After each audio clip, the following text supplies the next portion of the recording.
sont les nouvelles coqueluches des jeunes. Les influenceurs ont réussi à développer un véritable business ces dernières années. Ouais, les rois du clic, collectionneurs de followers, mais un milieu qui a du mal à trouver ses propres règles. La semaine dernière à Bercy, le gouvernement a donc réuni des agences, des institutionnels, l'union des marques aussi.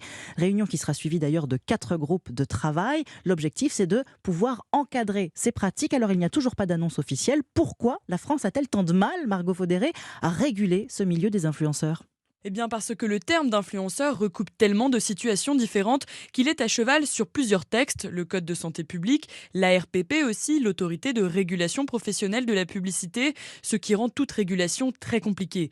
C'est pour cela que le député Aurélien Taché veut poser un cadre légal à cette activité. Pour lui, il faut définir clairement ce qu'est un influenceur, quelles sont ses obligations et surtout les fixer dans un contrat écrit. Aujourd'hui, les acteurs passent trop souvent au travers des règles, confie-t-il à Europe 1. Parmi les influenceurs les plus célèbres, Nabila a par exemple fait l'objet d'une enquête de la répression des fraudes pour pratiques commerciales trompeuses en ayant fait la promotion sur Snapchat d'un site de formation au trading.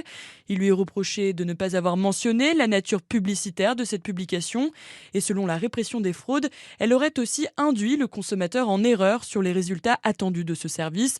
L'affaire s'est réglée à l'amiable avec le tribunal judiciaire de Paris.